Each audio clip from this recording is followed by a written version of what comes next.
gue mau jujur sama lo. Dunia yang kita tinggali sekarang itu penuh dengan topeng.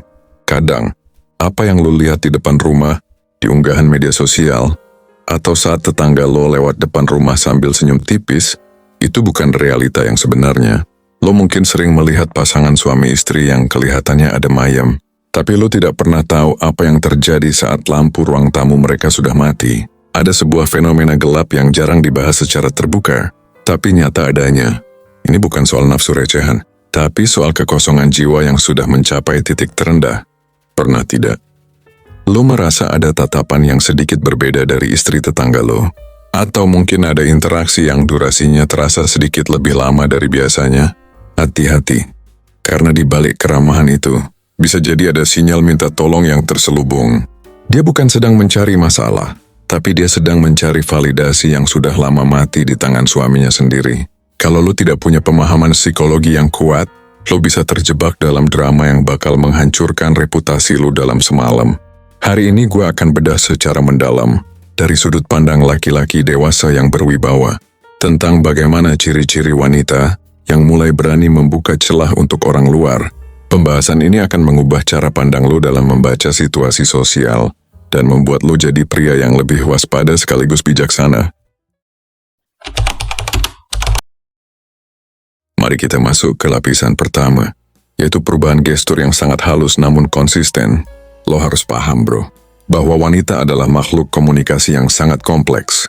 Ketika dia mulai merasa tidak lagi dianggap berharga sebagai seorang wanita oleh suaminya, dia akan secara tidak sadar mulai mencari energi ke lingkungan sekitarnya. Ini dimulai dari hal-hal kecil. Coba perhatikan, bagaimana dia bersikap saat kebetulan berpapasan dengan lo di depan rumah. Kalau biasanya dia hanya sekadar mengangguk formal, tiba-tiba dia mulai sering memulai percakapan yang tidak terlalu penting. Dia akan menanyakan hal-hal remeh seperti, bagaimana kabar pekerjaan lo? Atau sekadar mengomentari kendaraan yang lo pakai.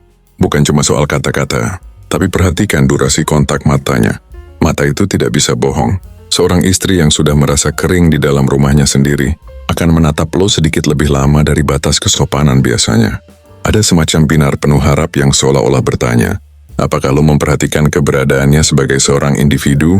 Misalnya dia jadi lebih sering menyiram tanaman atau membuang sampah dengan pakaian yang jauh lebih rapi dan dandan yang lebih niat dibandingkan biasanya.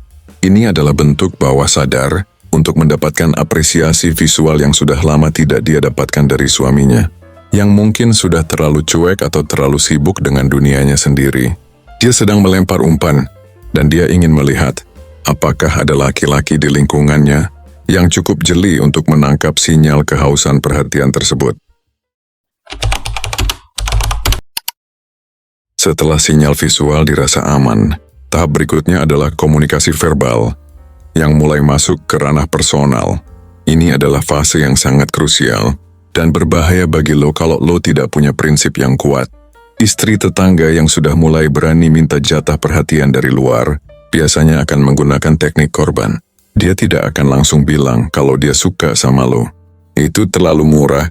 Dia akan mulai dengan cerita-cerita kecil tentang betapa lelahnya dia, betapa suaminya tidak pernah punya waktu untuk mendengarkan, atau betapa dia merasa sendirian meskipun ada orang di rumahnya. Dia akan memposisikan suaminya sebagai sosok yang tidak mampu memenuhi kebutuhan emosionalnya. Di sini lo harus jeli melihat analoginya. Ketika dia bilang suaminya tidak mampu, itu bukan selalu soal materi, tapi soal kehadiran jiwa. Dia akan mulai memuji lo dengan cara membandingkan. Kalimat-kalimat seperti, coba ya suamiku serajin kamu, atau kamu enak ya kelihatannya sangat perhatian sama lingkungan. Ini adalah kode keras bahwa dia sedang membayangkan lo berada di posisi suaminya. Dia mulai menciptakan narasi bahwa ada kecocokan antara pemikiran lo dengan kebutuhan dia. Dia akan sering meminta bantuan untuk hal-hal teknis di rumahnya, yang sebenarnya bisa dia kerjakan sendiri, memperbaiki keran air yang bocor, atau sekadar bertanya soal settingan internet. Itu semua hanya pintu masuk, agar ada interaksi privat di mana dia bisa menumpahkan isi hatinya. Dia sedang menguji seberapa jauh lo bisa menjadi pendengar yang baik. Ingat bro, bagi wanita telinga adalah jalan tercepat menuju hati. Begitu lo memberikan telinga lo terlalu dalam untuk mendengarkan keluh kesahnya, saat itulah lo sudah masuk ke dalam jebakan emosional yang dia buat. Lapisan terakhir yang paling dalam adalah ketika keramahan itu berubah menjadi agresivitas yang terbungkus rapi. Dia mulai berani mengirimkan pesan singkat di jam-jam yang tidak wajar. Bukan soal urusan lingkungan, tapi mulai masuk ke ranah personal, seperti bertanya apakah lu sudah makan, atau sekadar mengirimkan meme lucu agar percakapan tetap mengalir. Ini adalah strategi, agar lu selalu ada dalam jangkauan pikirannya. Dia akan mulai menciptakan situasi di mana hanya ada lu dan dia dalam satu ruang. Dia sengaja menunggu suaminya pergi kerja hanya untuk menyapa lo dengan pakaian yang lebih berani, atau terang-terangan mengajak lo mampir untuk sekadar minum kopi dengan alasan ada sesuatu yang ingin didiskusikan. Di fase ini, dia sudah tidak peduli lagi dengan batasan sosial. Rasa haus akan pengakuan itu sudah mencapai puncaknya.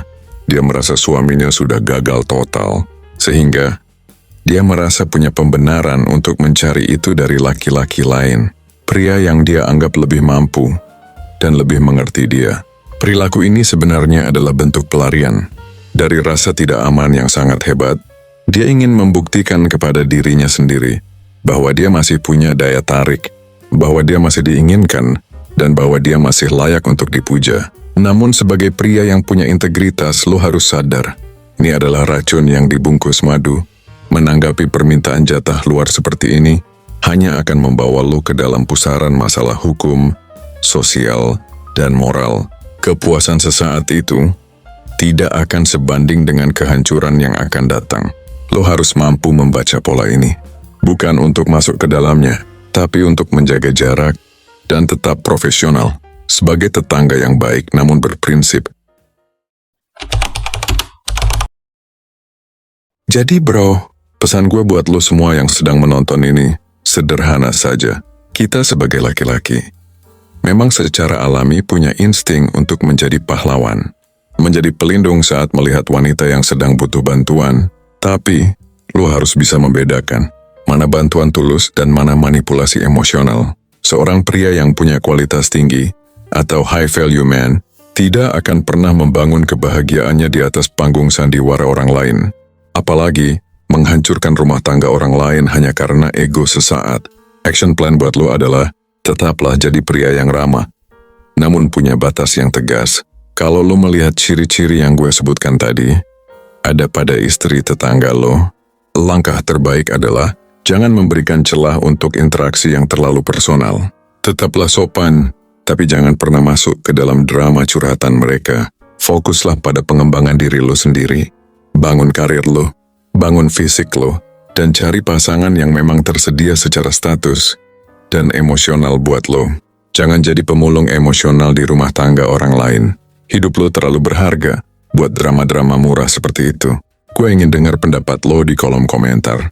Pernah tidak lo berada di situasi seperti ini? Bagaimana cara lo menyikapinya? Tanpa harus merusak hubungan bertetangga, mari kita diskusi secara dewasa dan saling berbagi perspektif di bawah. Sampai jumpa di pembahasan psikologi praktis berikutnya. Tetap tajam, tetap waspada, dan tetap jadi pria yang punya prinsip.